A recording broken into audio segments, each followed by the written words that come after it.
नमस्कार। शाम की चाय और सुबह की तैयारी में आप सभी का स्वागत है। चाय अभी भी आ रही है, रास्ते में है और तैयारी मैं पूरी कर ही लेता हूँ। तो आप सभी का स्वागत है हमारे इस कार्यक्रम में। आज मार्केट्स में, क्योंकि आज निफ्टी बैंक की एक्सपायरी का दिन था, तो थोड़ा बहुत आज प्रेशर मार्केट्स में आपको ज़रूर दिखाई पड़ेगा, लेकिन वो थोड़ा बहुत प्रेशर आपको सेलेक्टिव स्टॉक्स की वजह से मेजरली प्रेशर आता हुआ दिखाई पड़ेगा। बेसिकली हुआ कि आज की हैवी वेट्स में प्रेशर आया और बैंक्स में प्रेशर आया, स्पेशली निफ्टी बैंक के अंदर प्रेशर आया एचडीएफसी बैंक के ख़राब नंबर्स के बाद, और वो पूरे बैंक्स में स्प्रेड हुआ। तमाम बैंक्स के अंदर दबाव रहा, फिर वो निफ्टी बैंक का प्रेशर निफ्टी में रहा। स्टॉक स्पेसिफिक स्टोरीज थोड़ी अलग चल रही थी। ब्रॉडर मार्केट्स के अंदर उतनी बिकवाली नहीं थी जितनी फ्रंट लाइन इंडेक्स में देखने को मिली। तो मिड कैप स्मॉल कैप दबाव में था, लेकिन बहुत ज़्यादा प्रेशर वहाँ नहीं था जितना फ्रंट लाइन इंडेक्स में था। लेकिन सेलेक्टिव बैंक्स एंड ऑल में दबाव आता हुआ दिखाई पड़ा, और इन्वेस्टर्स के लिए मौका या ट्रेडर्स के लिए नुकसान, वो एक डिबेट है, वो अलग चल रही है एचडीएफसी बैंक पर। लेकिन हाँ, एचडीएफसी बैंक के नंबर खराब थे इन टोटल। जो ऑलरेडी परफॉर्म नहीं कर रहा उसके नंबर खराब, तो इसलिए ज़्यादा बिकवाली आ गई। हालांकि 70% के आसपास डिलीवरी बेस्ड बाइंग या सेलिंग हुई है वहाँ पर आज। तो या तो किसी एफआईआई ने बड़ी माल बेचा है या किसी ने आज खरीदा है लोअर लेवल पे, डिपेंड्स। लेकिन हाँ, वहाँ पर डिलीवरी बेस्ड बाइंग सेलिंग काफ़ी ज़्यादा होते हुए दिखाई पड़ी है। तो इसलिए एचडीएफसी बैंक आज मेजरली प्रेशर में था। इसके अलावा आज कुछ और स्टॉक्स में अगर एचडीएफसी बैंक को अलग रख भी दूं, तो आज अच्छा मूव था एलटीटीएस में, इंडिया आईसीआईसीआई प्रूडेंशियल में, जहां नंबर्स के बाद पॉजिटिव रिएक्शन आता हुआ दिखाई पड़ा। आज अच्छा मूव था आईटी में, थोड़ा बहुत सपोर्ट वहां से आज देखने को मिला। तमाम आईटी कंपनियां सपोर्ट कर रही थी, TCS, Infosys and all. And अच्छा सपोर्ट इसी तरह से आपको आता हुआ दिखाई पड़ेगा आज सेलेक्टिव पीएसयू से। बीएचईएल जैसे शेयर तेजी में चल रहे थे। एलआईसी अपना नया ऑल टाइम हाई बना गया। ऑल टाइम हाई है कि नहीं? हाँ, शायद ऑल टाइम हाई है। तो एसबीआई से ज़्यादा मार्केट कैप और देश की सबसे बड़ी पीएसयू बन गया एसबीआई, एलआईसी। एमआरएफ में एक ब्लॉक हुआ, ब्लॉक के बाद आपने देखा है एमआरएफ 1.5 लाख रुपए का शेयर हो गया। तो इस तरह के कुछ एक मूव आते हुए दिखाई पड़े इंडिसीज में। तो अलग अलग खबरें, अलग अलग ट्रिगर, अलग अलग चल ही रहा है। लेकिन आज पूरा दिन पूरी कायनात एचडीएफसी बैंक ही डिस्कस कर रही है, तो इसलिए कुछ कहने बेकार उसके बारे में।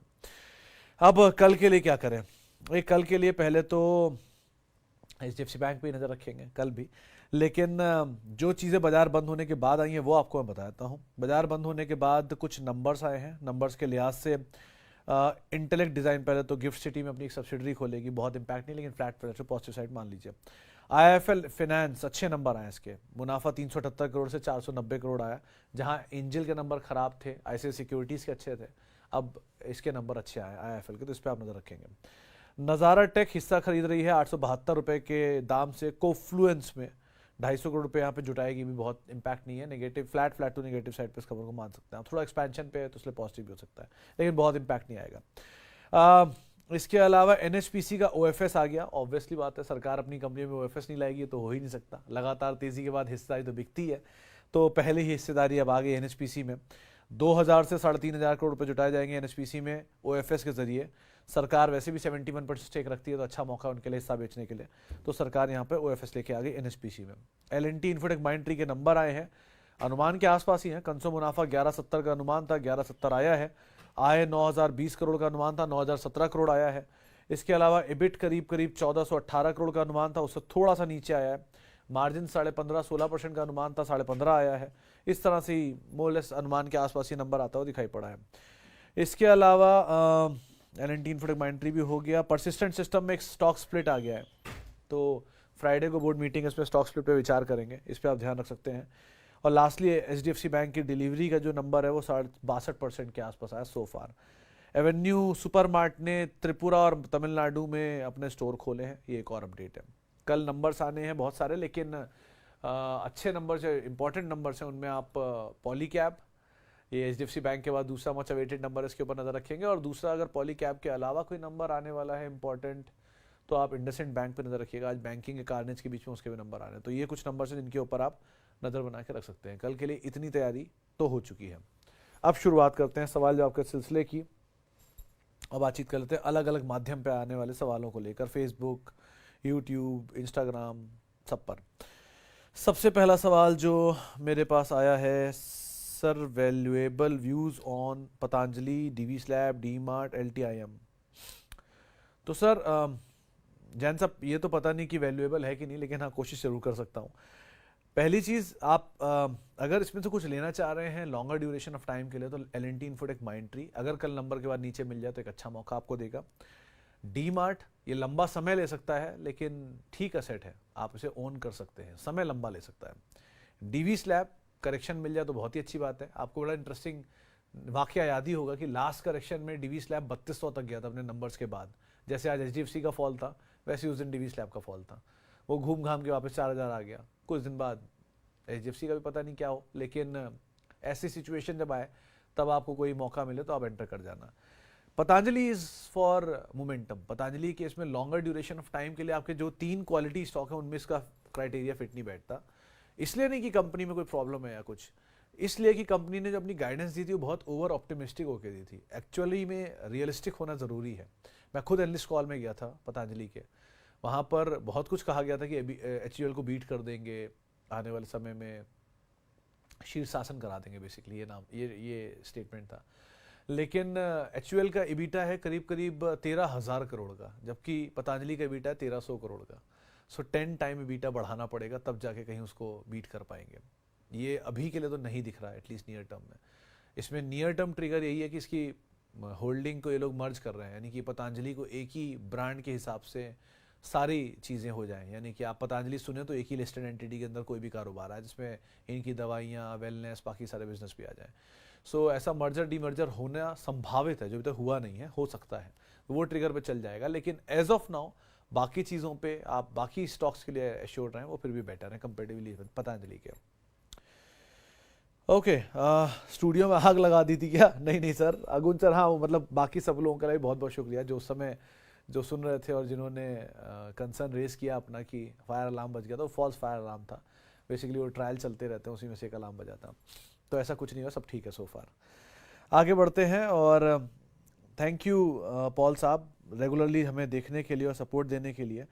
Sir please share your view on NMDC, I want to add it for long term, is it right time to buy now? मेरे ख्याल से पॉल साहब कोई भी fall is a better opportunity to get into, क्योंकि ये चला बहुत है। आप खुद ही सोचो ना, डबल डिजिट में था, 80-90 रुपये के आसपास शेयर था वो डीमर्जर के बाद, फिर उसके बाद चलना शुरू और चलते चलते यहाँ तक पहुँच गया। डिविडेंड पेइंग स्टॉक है लेकिन बढ़िया तेज़ी दिखा चुका है। सो बेटर इसकी आप थोड़ा कूल ऑफ होने का वेट करिए। PSU वैसे भी ज़ोरदार तेज़ी दिखा चुका है और अभी कोई इनमें फॉल आया भी नहीं है, ऐसा कोई रीजनेबल या बहुत एग्जॉर्बिटेंट फॉल आया हो जिसका इस्तेमाल आप कर सकते हो। सो कहीं नीचे मिले तो फिर भी एक बार को बेटर डील है, लेकिन अभी के लिए तो it's too risky to get into. आप बहुत लॉन्गर ड्यूरेशन ऑफ टाइम के लिए जाना चाह रहे हैं और आप SIP वे में जाना चाह रहे हैं तो फिर भी एक बार को जा सकते हैं, बट आउट राइटली जाने लायक सिचुएशन तो नहीं है यहाँ पे। JP पावर में क्या व्यू है जगजीत सर?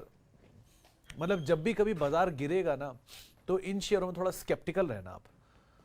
ये होप ट्रेड्स होते हैं। होप ट्रेड्स मतलब होता है इनका जो उम्मीद है वो मरने नहीं देती और भाव है वो जीने नहीं देता।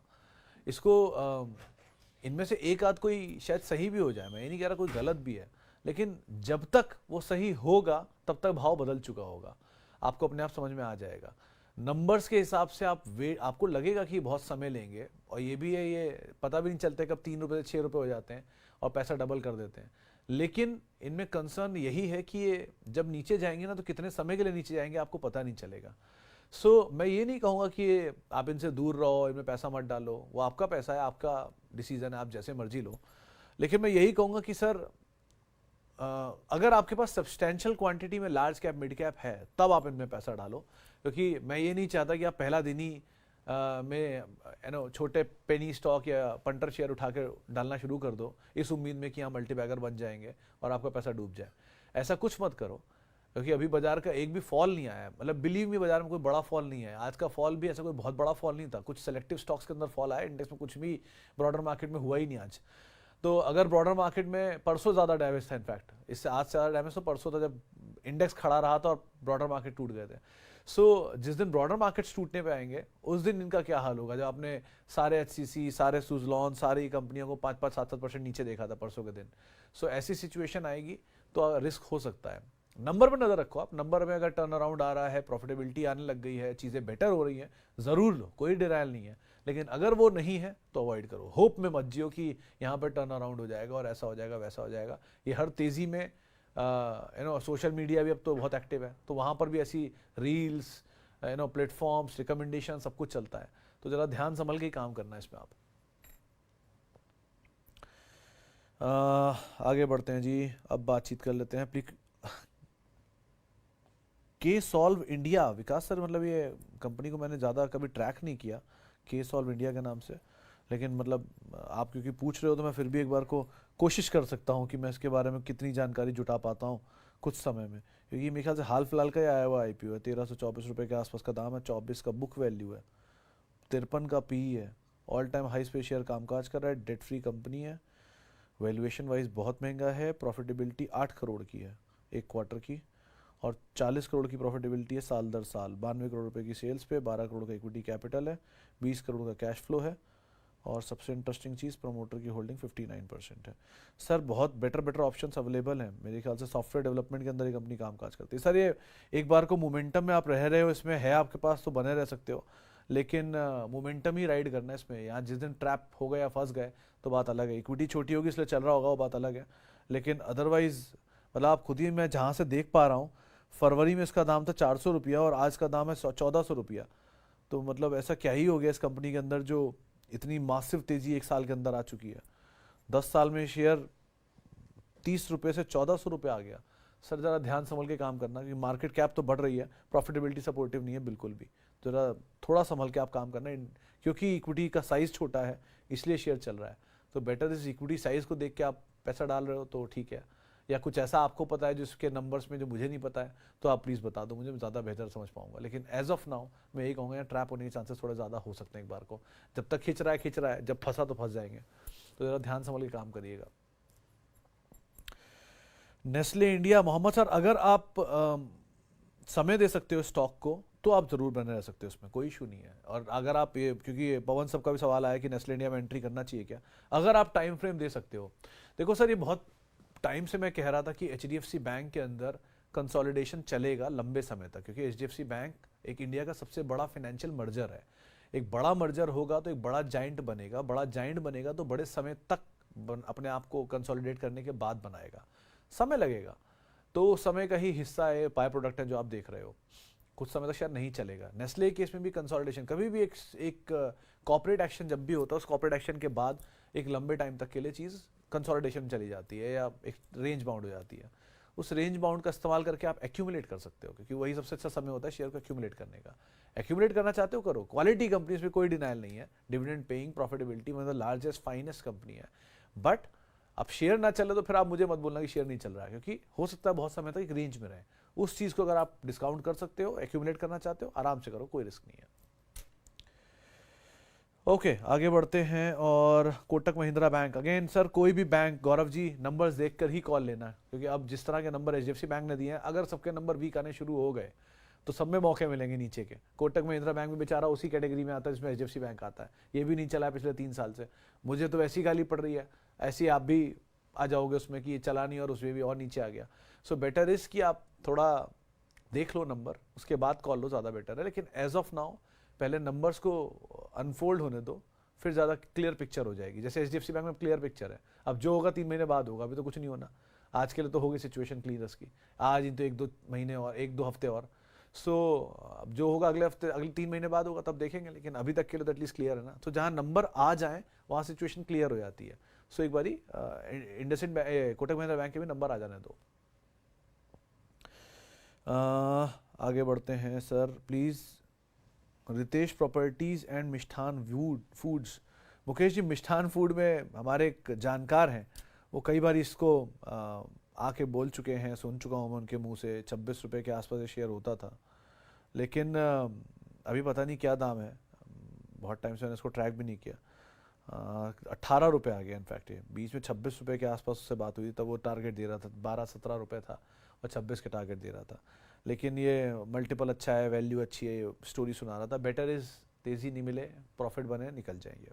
1 क्लीन, आपके पास बहुत अच्छे अच्छे नाम हैं लार्ज कैप में जिनको आप एंटर कर सकते हो, मिड कैप, स्मॉल कैप, पेनी कैप, मल्टी बैगर की उम्मीद, इनको ज़रा आप थोड़ा ध्यान संभल के ही कॉल लेना, क्योंकि बाज़ार जब टूटना शुरू होगा, अगर हुआ है मान लीजिए आज से ही, तो सबसे पहले इन्हीं को ही धोना शुरू करता है, क्योंकि ये बेचारे सबसे ज़्यादा पैनिक में आ जाते हैं और पैनिक में सबसे ज़्यादा बिकवाली इन्हीं में आती है। सो ज़रा इनमें ध्यान संभल के काम करना, और जहाँ जहाँ कैपिटल निकालने की गुंजाइश, जो रिक्वेस्ट मैं आपसे करता आ रहा हूँ, वहाँ वहाँ कैपिटल निकालते भी रहना। ऐसे HDFC बैंक जैसे मौके मिले अगर नीचे आपको, तो अच्छे मौके होंगे अगर आप लॉन्ग टर्म इन्वेस्टर हो तो। आगे बढ़ते हैं, और ONGC में जैन साहब डिपेंड्स, अगर आपका टाइम फ्रेम बड़ा तो आप बने रह सकते हो, कंपनी खराब नहीं है। PSU है, लार्जेस्ट ऑयल एक्सप्लोरेशन कंपनी है इंडिया की, हैवी मल्टीपल, मतलब हैवी इसकी इन्वेस्टमेंट वैल्यू है। एक्चुअल में ये कंपनी जो मार्केट कैप मिल रही है डिजर्व नहीं करती, इसे कहीं ज़्यादा डिजर्व करती है, क्योंकि इसके पास असेट वैल्यू बहुत है, एक्सप्लोरेशन का जाइंट है ये, वैल्यू मल्टीपल अभी भी सस्ता है, इवन डिविडेंड पेइंग कंपनी है, बट क्योंकि PSU है तो वो वैल्यूएशन मिलता नहीं कभी PSUs को। पहली बार है PSU इतनी बढ़िया बढ़िया वैल्यूएशन में काम कर रहा है, जो प्राइवेट से भी ज़्यादा है। सो बेटर इसके आप बने रह सकते हो अगर आपके पास है, थ्रू आउट लाइफ होल्ड करने वाले शेयरों में भी है, ऐसा दिक्कत नहीं है। बट कहीं तेजी में आपका कैपिटल डबल हो जाए, पैसा बढ़िया बन जाए, तो थोड़ा कैपिटल निकाल लेना, मुफ्त के शेयरों के साथ आप थ्रू आउट लाइफ भी बने रहो, कोई ऐसा रिस्क नहीं है। कंपनी अच्छी है, क्रूड के प्राइसेस में ज़्यादा मूवमेंट है, जितना क्रूड स्टेबल रहेगा, नीचे की तरफ रहेगा, उतना इनके लिए बेटर रहेगा। जितना क्रूड ऊपर की तरफ रहेगा वो उनके लिए बेनिफिशियरी रहेगा या स्टेबल रहेगा, स्टेबल या ऊपर। लेकिन हाँ, $80-85 इनके लिए is good.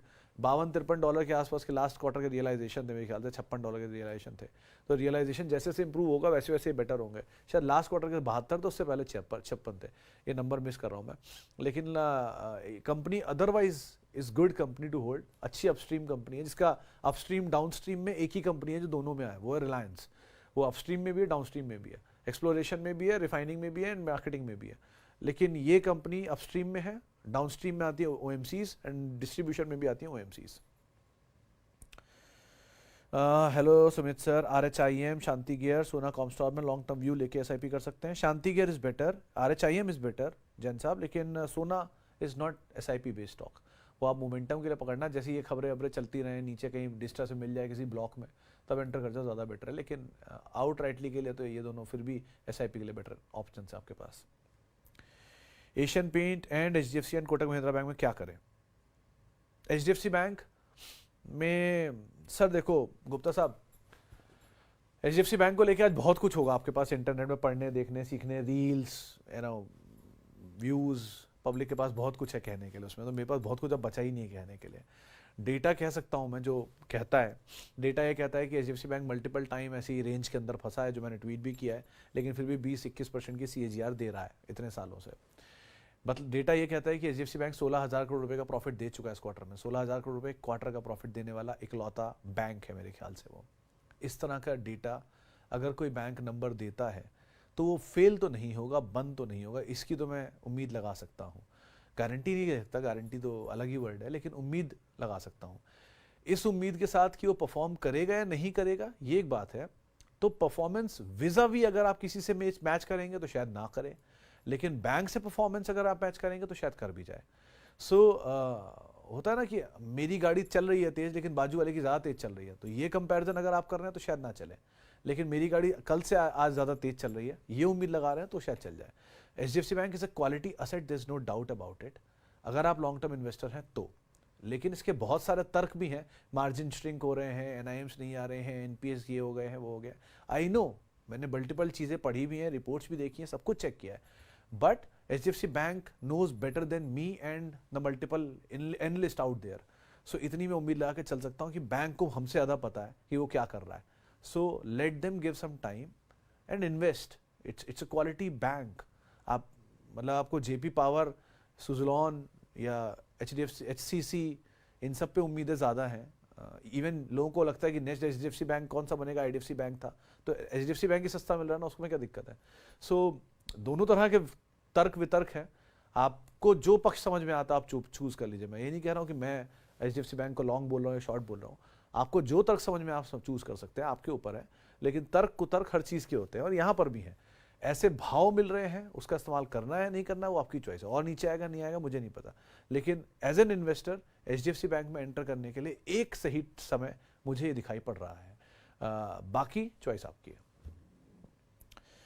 Is it good time to make fresh entry into JSW Infra and RHI? RHI Magnesita is fine. JSW Infra के लिए वेट करिए, नंबर्स देख लीजिए पहले, उसके बाद कॉल लेना ज़्यादा बेटर रहेगा। अच्छा, अब जरा कुछ सोशल मीडिया या बाकी एक HDFC बैंक पे किसी और ने एक नई रिपोर्ट भी निकाली हुई बता दूं कि HDFC बैंक की जो SOTP वैल्यू है, सम ऑफ द पार्ट वैल्यू, उसमें 52 रुपये HDFC AMC है, 92 रुपये HDFC लाइफ है, HDFC अर्गो के 25 हुए, HDFC फाइनेंशियल के 40 हुए, और सब्सिडरीज की वैल्यू मतलब 234 रुपये हुई, और 188 रुपये बाकी बची हुई नॉन लिस्टेड सब्सिडरीज की हुई, कुल धंधे की इनकी वैल्यू 1730 हुई। तो इनकी SOTP वैल्यू बैठ रही है करीब करीब 1918 रुपये, जो यहाँ से प्रीमियम पर है। लेकिन ये वैल्यू है, कोई अभी सुनेगा नहीं, अभी सब गिरावट ही देखेंगे। एनीवेज आगे बढ़ते हैं और कुछ सवाल जो सोशल मीडिया के जरिए हैं जरा उनको भी शामिल कर लेते हैं। कहाँ गए, ये रहे। हाँ, ओके सर, मैंने मैथन अलॉय 1200 पे बाय किया है और आज 1145 पर भी बाय किया है और आज 50 रुपये फॉल पर SIP में बाइंग कर रहा हूँ। आप बताएं सर ये स्ट्रेटजी ठीक है? शर्मा साहब देख लीजिए, मैं साफ बोल देता हूँ, मैथन अलॉय मुझे फंडामेंटली ठीक लग रही है। इसके बुक वैल्यू इन्वेस्टमेंट्स के आधार पर आय ग्रोथ नहीं है। कल किसी ने लिखा भी था किसी कमेंट में, एग्री, आय ग्रोथ नहीं है, ये बात मैं कोई डिनाई नहीं कर रही। इनफैक्ट मार्जिन भी श्रिंक हो रहा है इस कंपनी के। लेकिन अगर किसी कंपनी की इंटरेस्ट कॉस्ट नहीं है तो मेरे ख्याल से गोइंग फॉरवर्ड मार्जिन बेटर होने चाहिए। सो अभी की तरह से ये बात सही है कि आय और मार्जिन दोनों में श्रिंक है, लेकिन इन्वेस्टमेंट वैल्यू ज़रूर है। तो मुझे ठीक लग रही है कंपनी। अगर आप इस माध्यम से ले रहे हैं तो ठीक कंपनी है। 1000 रुपये का बुक वैल्यू है, कब चलेगा मुझे नहीं पता, लेकिन फंडामेंटल वाइज सो फार ठीक लग रहा है। आगे वेट एंड वॉच, हम दोनों ही कर रहे हैं, आप भी करिए हम भी करते हैं, और अकॉर्डिंगली देखते हैं क्या होता है। सर मैथन अलॉय पे बात हो गई। NHPC के सिर्फ 250 शेयर हैं, बाइंग प्राइस से डबल हो गया है, लेकिन अगर कैपिटल प्रोटेक्ट करने की कोशिश करूँ तो सिर्फ 125 ही बचेंगे। तो रियाज साहब मतलब 125 तो बचेंगे ना, 125 भी नहीं बचेंगे, वो तो बच ही रहे। तो हर चीज़ ज़िंदगी में आपको नहीं मिल सकती ना, कभी कुछ तो छोड़ोगे ही, दिन छोड़ोगे, रात छोड़ोगे, एक टाइम तो सो गई ना। सो ऐसा हमेशा नहीं हो सकता कि you always be a winner, sometimes you have to be a loser. तो 125 शेयर जाने का दुख है, 125 शेयर बचने की खुशी नहीं है आपको। वो आप चेक करिए आपको क्या ज़्यादा बेटर लग रहा है। आप पूरे शेयर में बने रहिए, स्टॉप लॉस लगा के रखिए, किस दिन स्टॉप लॉस करोगे सारे चले जाएंगे, ये भी एक तरीका है आपके पास। सो या क्या पता भाव नीचे आ जाए, फिर आपको सारे का ही दुख होगा। सो ऐसा मत करिए, कहीं ना कहीं तो आपको कोई ना कोई कॉल तो लेनी पड़ेगी, या तो पूरा एग्जिट या आधा एग्जिट या पूरा पैसा जाने दीजिए या पूरे का रिस्क लीजिए, वो आप डिसाइड करिए कि आपको क्या सूट कर रहा है, लेकिन कुछ ना कुछ तो आप करेंगे ही ना। थैंक यू सुनील सर, उनको मेरी लिमिटेड अंडरस्टैंडिंग आउटस्टैंडिंग लग रही है। Thank you Sunil sir. Long term view Som distillery, sir Som distillery 70-72 रुपये प्रमोटर ने लिया था, तब पहली बार मैंने उसका जिक्र किया था। अब मुझे उसका जिक्र नहीं करता मैं कभी भी, क्योंकि उसमें जो खबर आई थी वो गलत थी कि प्रमोटर ने PF के पैसे से शेयर खरीदे थे, तो वो सही नहीं लगा मुझे। नंबर आज अच्छे आए, इसमें कोई डिनाइल नहीं है, नंबर तो ठीक है आएंगे क्योंकि अभी सीजन चल रहे हैं। बट आपके पास है, आप बने रहो, स्टॉप लॉस के साथ ट्रेल करना, लेकिन स्टॉप लॉस आपका 220 280 जैसे जैसे बढ़ता जाएगा वो स्टॉप लॉस आप बढ़ाते जाना 40-40 रुपये। लेकिन अभी के लिए मैं ये बोलूँगा कि आप मोमेंटम को राइड करो। डीमार्ट फिर भी बेटर है, वैल्यूएशन थोड़ा महंगा है, वेट टाइम शायद थोड़ा और एडजस्ट कर जाए, लेकिन टाइम लेगा, पेशेंस लेगा, काफ़ी गुंजाइश टूटने ही कम है यहाँ पर एटलीस्ट। अब should I wait for correction, dips and pause my SIP in Titan TCS ran up too fast, I have still 40% of allocated fund balance। रुद्राक्ष आप देखो, TCS एंड टाइटन की SIP बंद मत करो, SIP का क्वांटम घटाते बढ़ाते रहो, तेजी के साथ घटा दो, बढ़ा नीचे आए तो बढ़ा दो, लेकिन SIP बंद मत करो। ये मैं फिर भी कहूँगा ये SIP कभी बाजार की गिरावट में बंद नहीं करनी चाहिए। बहुत भाग गया आपकी खरीदारी से ऊपर, एक्सॉर्बिडेंट डबल होगा तो रुक जाओ, डबल नहीं है तो रुके क्यों रुक जाओ, एक आध SIP एक आध 2 शेयर लेते रहो। SIP का नंबर तो घटा बढ़ा सकते ही हो ना आप, लेकिन रोकना is not a logical step. ऐसा भी नहीं है कि हम एक बार में करोड़ों करोड़ रुपए के शेयर ले रहे हैं, मतलब आप ले रहे हो तो पता नहीं, लेकिन आमतौर पर लोग नहीं लेते, तो इसलिए वहां पर एक बार कॉल लेना मुश्किल है। सो इसलिए आप ध्यान रखिए, इसमें कुछ बात करना। चलिए प्रोड्यूसर साहब का मैसेज आने वाला होगा कि बंद करिए इसको। अब फिलहाल अब इतने सवालों को शामिल करूंगा, माफी उन सभी लोगों से बातचीत नहीं हो पाई, बहुत बहुत शुक्रिया उन सभी लोगों का जिन्होंने सवाल पूछा। आज कम बात हो पाई यहाँ पर भी और 3:30 बजे वाले में भी, लेकिन ठीक है। आपसे मुलाकात होगी कल गुरुवार के दिन। आप मेरे साथ जुड़ सकते हैं @सुमित रिसर्च, मेरा ट्विटर हैंडल है। किसी भी निवेश से पहले अपने वित्तीय सलाहकार की राय ज़रूर ले लें। और आप CNBC आवाज़ के YouTube, Facebook, Instagram किसी पेज पे जुड़ सकते हैं, सवाल पूछ सकते हैं। कोशिश करें कोई ना कोई आपका सवाल का जवाब ज़रूर दे। फिलहाल इस कार्यक्रम में इतना ही, नमस्कार।